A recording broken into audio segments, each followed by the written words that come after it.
чевларите во Скопје.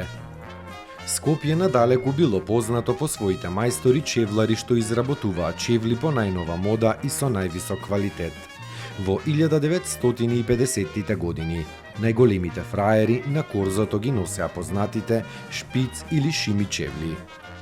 Жените пред војната носеле елегантни чевли со високи потпетици.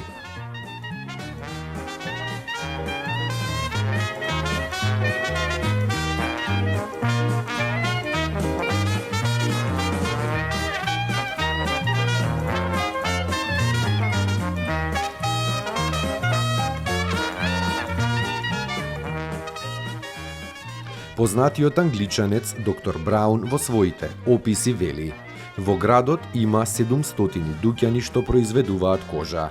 Тоа го прават во долги големи корита и така создаваат одлична кожа, која се извезува на разни страни од светот. Еден патописец од 1559-та запишал: во Скопје на големо се обработуваат кожи, тие се главната трговија. А во извештаите на англискиот конзул може да се прочита: производи од градот се испраќале за Босна, Албанија, а преку Србија, вија Ниш и Белград, за австриските пазари.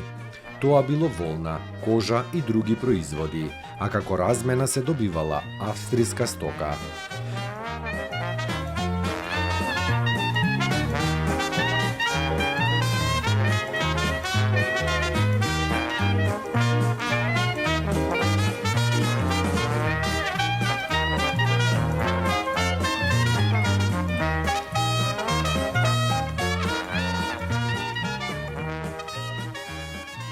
Како се произведувал жолтиот сахтијан? Најпрвин сувата јарешка кожа се ставала во вода, каде што морала да отстои 3-4 дена. Потоа кожите се триеле со специјален алат наречен елдемири.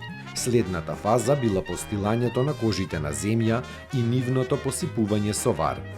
Варта се растворала во вид на маштеница, а кожите потоа се прскале со специјално изработена конјска опашка. Таа фаза се нарекувала ставање маја.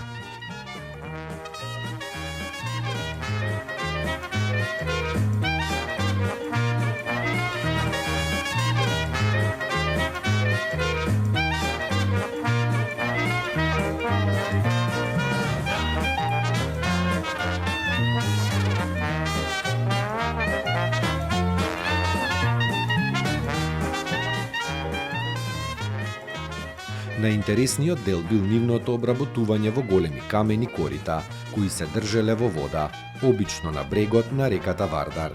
Во летните денови, кожата во нив се газела со боси нозе, а во постудените денови со чизми.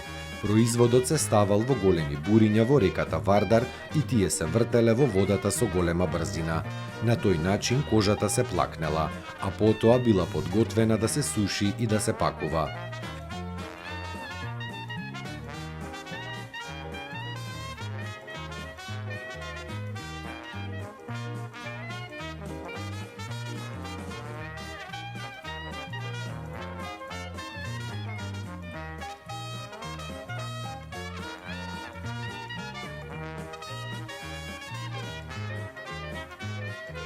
Слики на буриња што се вртат во реката Вардар можеле да се видат кај камениот мост и кај железниот мост, во близина на денешната Македонска академија на науките и уметностите.